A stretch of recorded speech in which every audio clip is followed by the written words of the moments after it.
Irmãos, vamos abrir nossas Bíblias no Evangelho de João, capítulo 16, e vamos ler do verso 7 até o verso 11.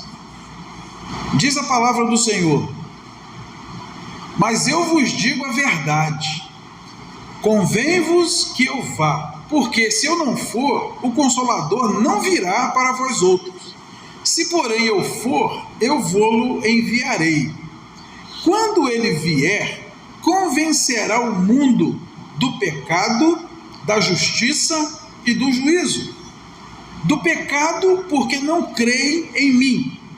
Da justiça, porque vou para o Pai, e não me vereis mais. Do juízo, porque o príncipe deste mundo já está julgado. Feche os seus olhos, pense em Deus. Vamos orar. Senhor, nós abrimos o teu livro com toda alegria, com toda reverência, com temor e tremor, reconhecendo a nossa insuficiência para entender os teus mistérios por nós mesmos. Reconhecemos que só por meio de uma revelação sobrenatural seremos capazes de enxergar aquilo que o Senhor tem para nós nessa noite.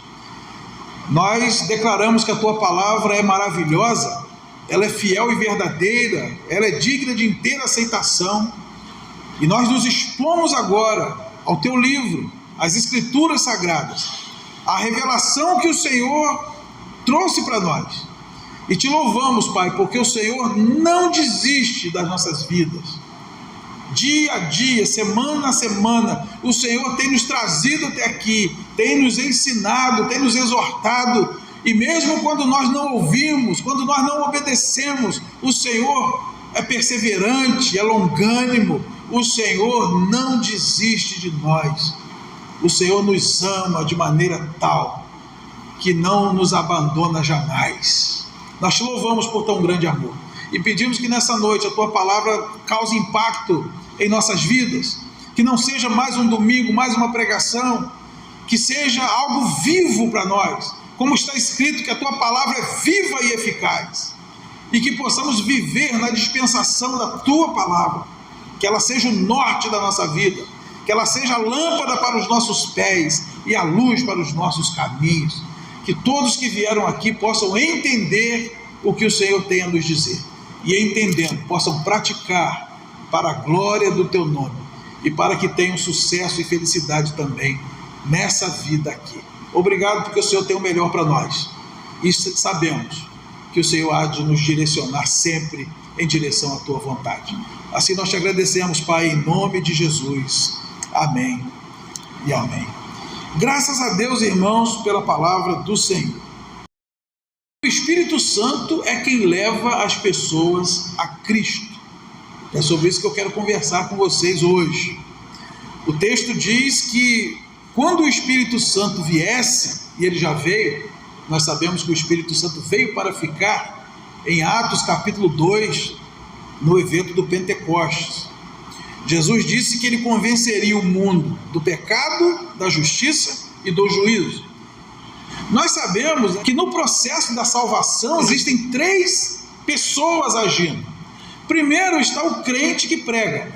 Segundo está o Espírito Santo que convence. E terceiro tem o pecador que decide, que responde. Sem o Espírito Santo, sem a ação do Espírito Santo, nós não vamos a lugar nenhum.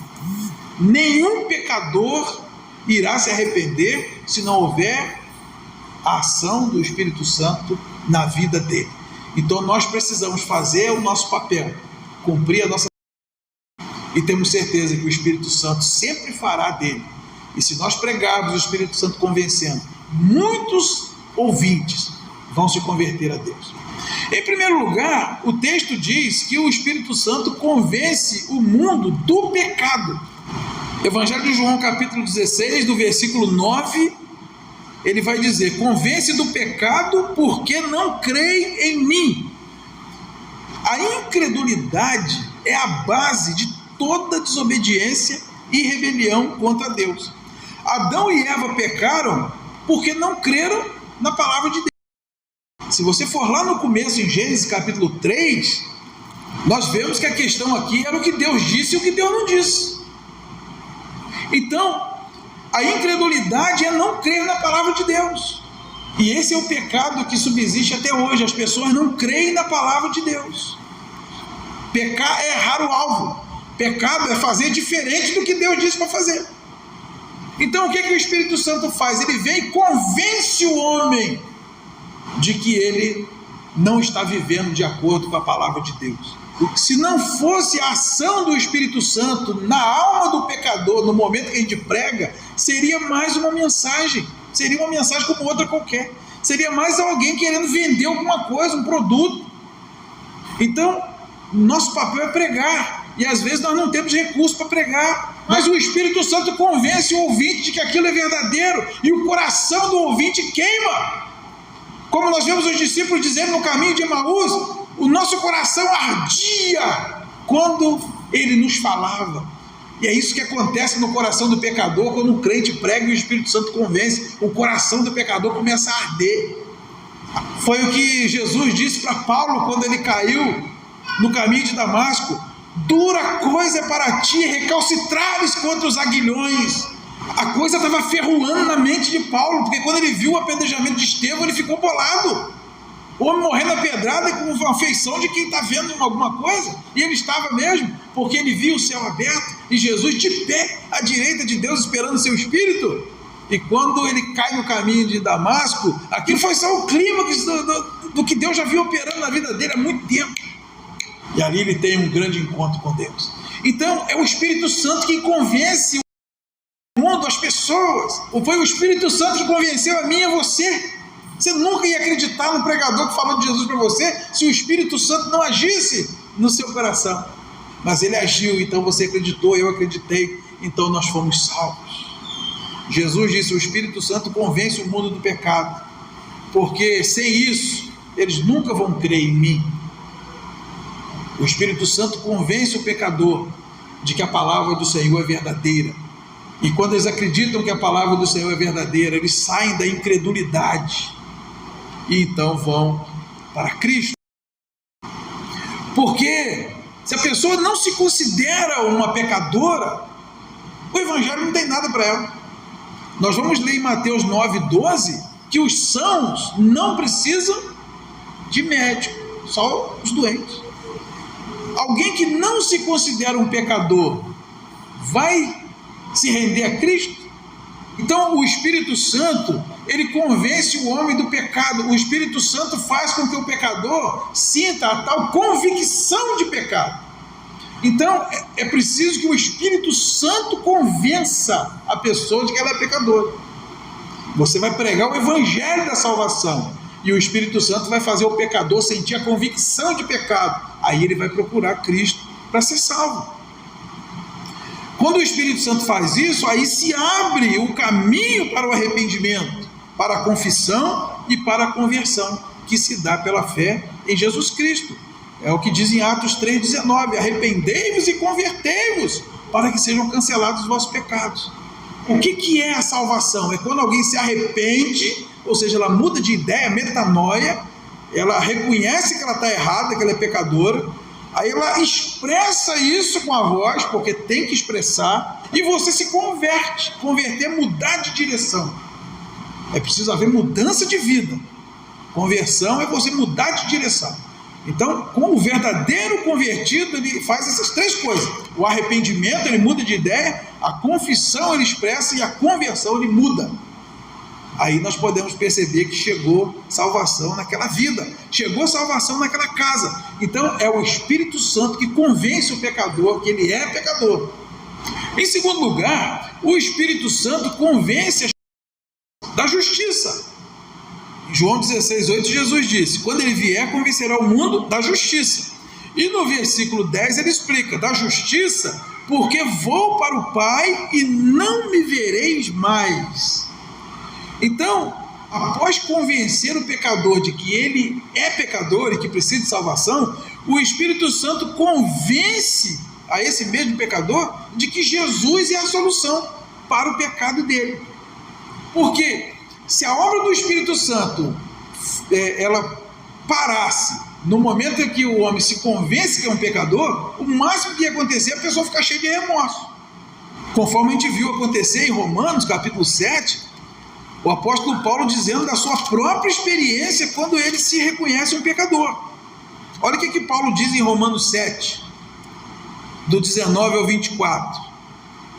Porque não faço o bem que eu prefiro, mas o mal que eu não quero, esse faço. Mas se eu faço o que não quero, já não sou eu quem o faz, e sim o pecado que habita em mim. Então, ao querer fazer o bem, encontro a lei de que o mal reside em mim. Porque no tocante ao homem interior, tenho prazer na lei de Deus. Mas vejo nos meus membros outra lei, que guerreando contra a lei da minha mente, me faz prisioneiro da lei do pecado que está nos meus membros. Desventurado homem que sou, quem me livrará do corpo dessa morte? Olha, se o texto parasse aqui no verso 24, seria um desespero. Porque quem não se vê assim? Quem não tem essa luta interior? Quem não sabe que o que está fazendo é errado e não gostaria de fazer? Quando certas palavras saem da boca, quando certos pensamentos invadem a mente, quando certas atitudes aparecem, você sabe que está errado, mas não tem força para deixar de fazer o que está errado, porque a lei do pecado ainda é maior do que a lei de Deus na vida do pecador.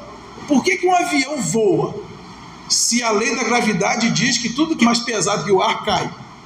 O avião ele voa porque ele usa a lei da aerodinâmica. Ela faz uma força maior sobre ele do que a lei da gravidade. Aí o avião voa. É assim que Deus faz conosco. A lei de Deus, por meio do Espírito Santo, tem que fazer mais força na nossa vida do que a lei do pecado. Porque a lei do pecado está dentro de todos nós. A nossa natureza é pecaminosa. A nossa tendência é errar. Então, tem que aparecer uma lei maior que vença essa lei forte, que nos derruba. E essa é a obra do Espírito Santo em nós, porque a graça de Deus exerce sobre nós uma força maior e nos mantém flutuando, nos lugares altos. Paulo encerra o texto do versículo 25 dizendo: graças a Deus por Cristo Jesus, nosso Senhor, de maneira que eu de mim mesmo, com a mente, sou escravo da lei de Deus, mas segundo a carne, da lei do pecado. Mas o pecado não tem mais domínio sobre mim, porque a lei de Deus já domina sobre a lei do pecado na minha vida. Por que isso? Graças a Deus por Jesus Cristo. O Espírito Santo convence o homem de que Jesus é o único que pode nos salvar e reconduzir ao Pai. Convence da justiça. Que justiça? A justiça de Jesus, porque eu vou para o Pai. O Espírito Santo convence o homem de que ele só vai para o Pai se ele se mirar em Jesus Cristo, se ele viver como Jesus Cristo, se ele se render a Jesus Cristo. O Espírito Santo convence o homem de que Jesus é o único caminho. Está escrito aí em João 14, versículo 6. Jesus é o único nome, em Atos 4,12. Jesus é o único mediador, 1 Timóteo 2,5.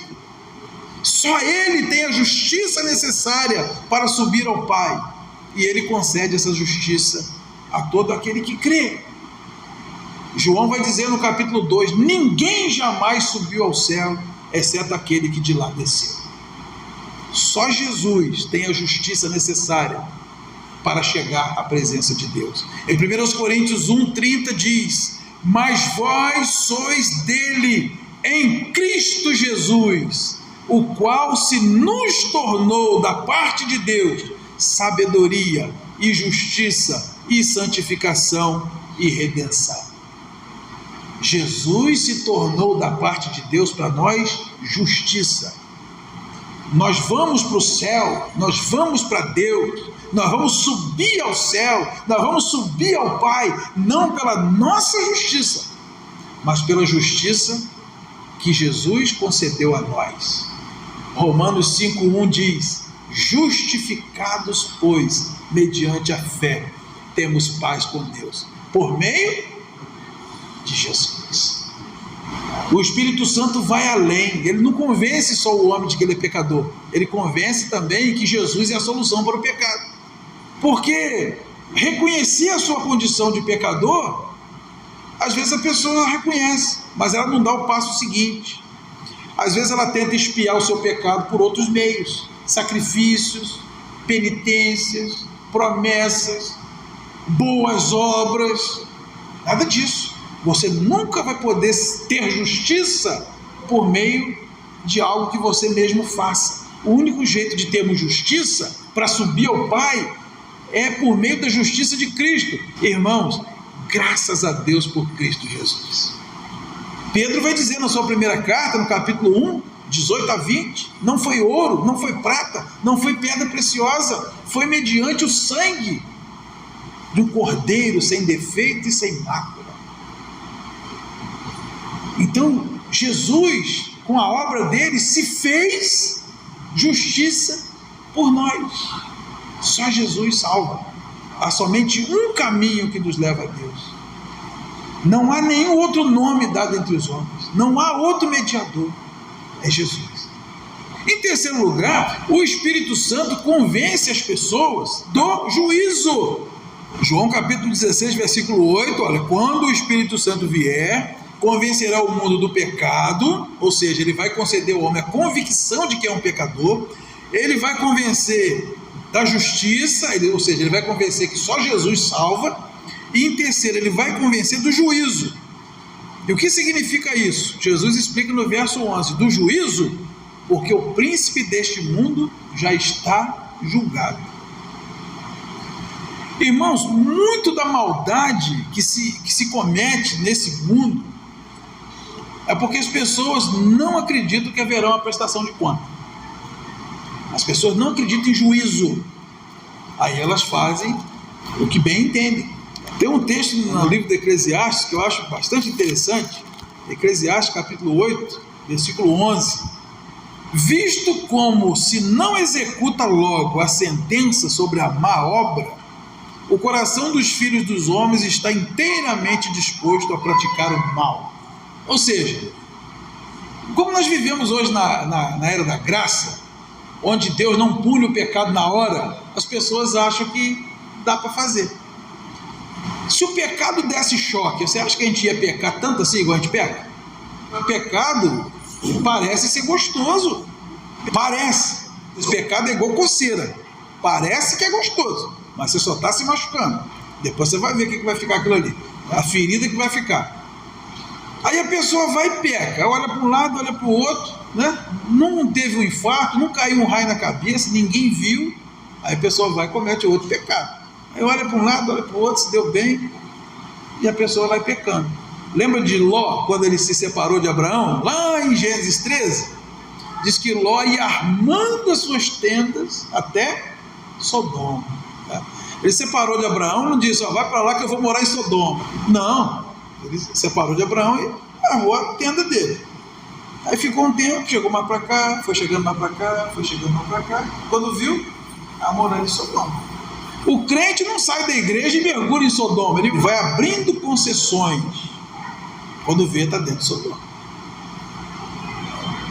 E muito disso é porque o castigo não vem na hora. Quando as pessoas não creem no juízo, elas não mudam.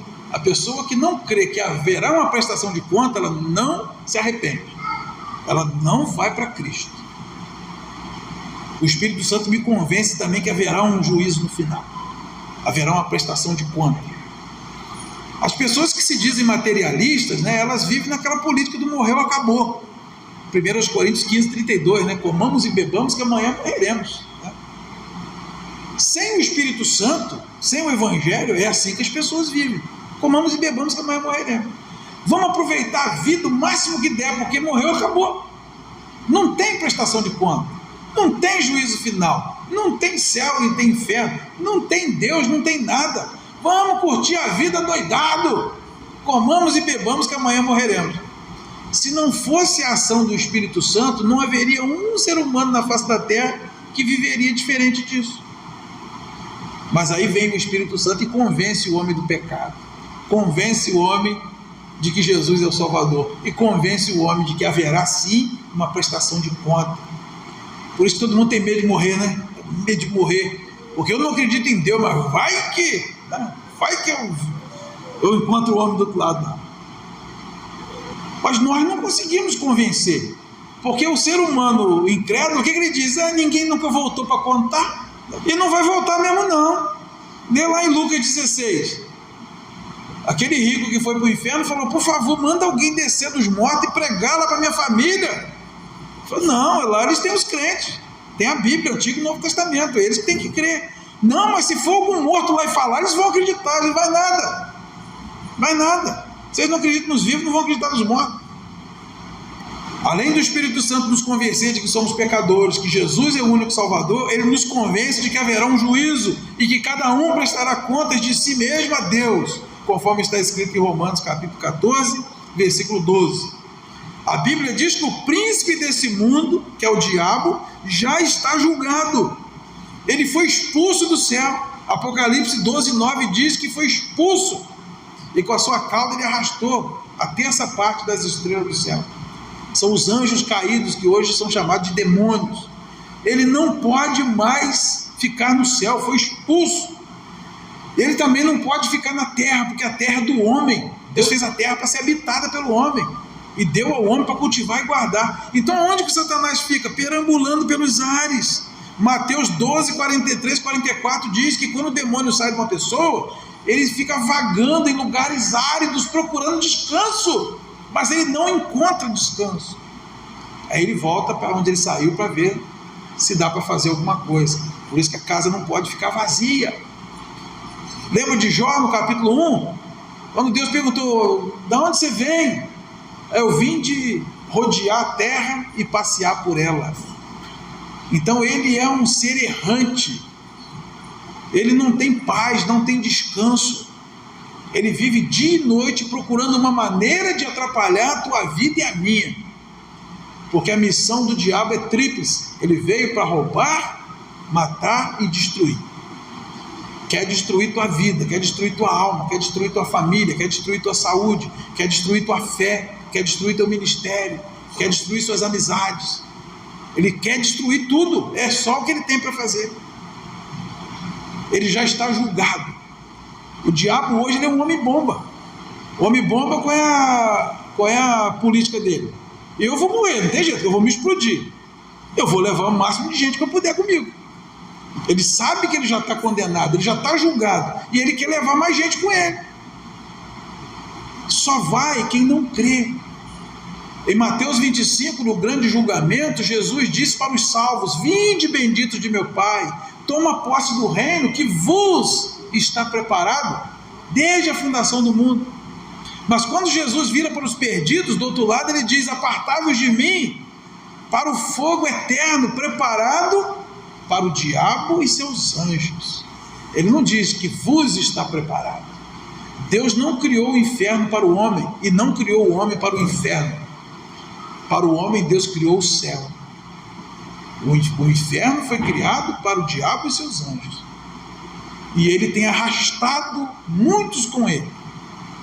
Muitos que não se rendem ao convencimento do Espírito Santo de que é um pecador, de que Jesus salva e de que haverá uma prestação de contas. A Bíblia diz que no fim o destino eterno do nosso inimigo é queimar no lago de fogo por toda a eternidade, lá em Apocalipse capítulo 20, versículo 10. E no mesmo Apocalipse capítulo 20, versículo 15, diz que se alguém não for achado inscrito no livro da vida, o seu destino é passar a eternidade lá em companhia do diabo, da besta e do falso profeta. Então, queridos, nós entendemos pelo contexto bíblico que o Espírito Santo não converte ninguém.